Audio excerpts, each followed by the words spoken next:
But hey, if you're busy, you're busy. My fault for springing it on you." Oh, Lord, watching these two was painful. "I can take the meeting."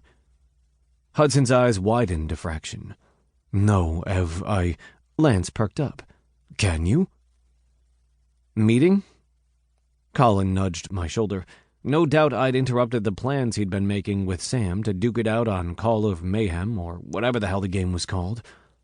I held back a grimace of regret. Colin would have no choice but to come with me, since our messed-up magical bond didn't allow us to be parted for any distance. I shot him a quick glance that I hoped conveyed sorry. "Yeah, I can do it. I don't mind. Hudson, send me the details and I'll be there." "You sure?" I didn't know what Hudson was doing with his eyebrows, wagging them up and down like he was trying to land a plane on his face. "It's, not the usual." "Sure." I gave him a confident grin. "I'll handle it." How bad could it be? Hudson's directions took us out of town to a grand estate northwest of Toronto. At least, at first glance I assumed it was a grand estate.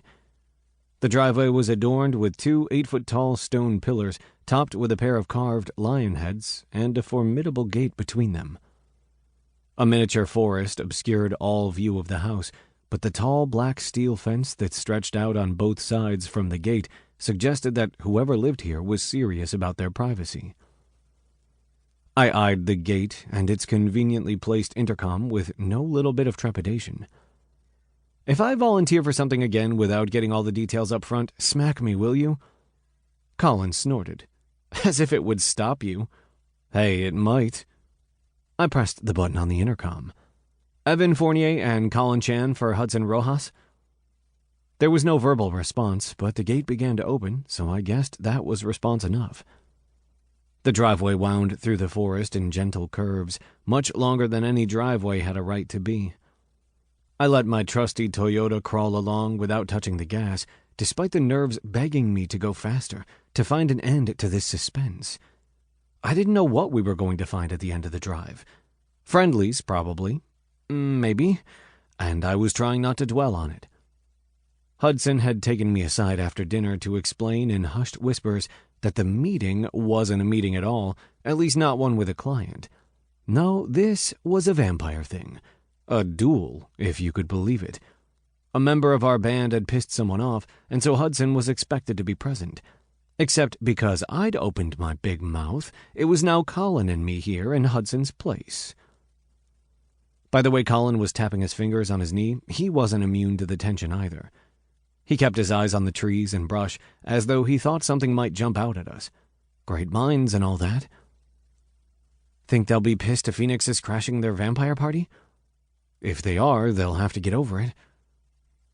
Because of the crappy way our bond had formed, Colin and I couldn't be apart more than a handful of kilometers. I could run to the store without him, but not to the ass end of nowhere, Ontario. If I tried, agony would seize the both of us. I'm talking full-body, full-blown pain, the likes of which I'd never experienced before and I hoped would never experience again. So yeah, the vampires we were about to meet would have to deal with his presence, because I couldn't be here without him. "Maybe I'll wait in the car." "I'd rather you didn't." I bit my lip to prevent the words from spilling out. I'd promised myself I wouldn't pressure Colin to move faster in this relationship than he was comfortable with.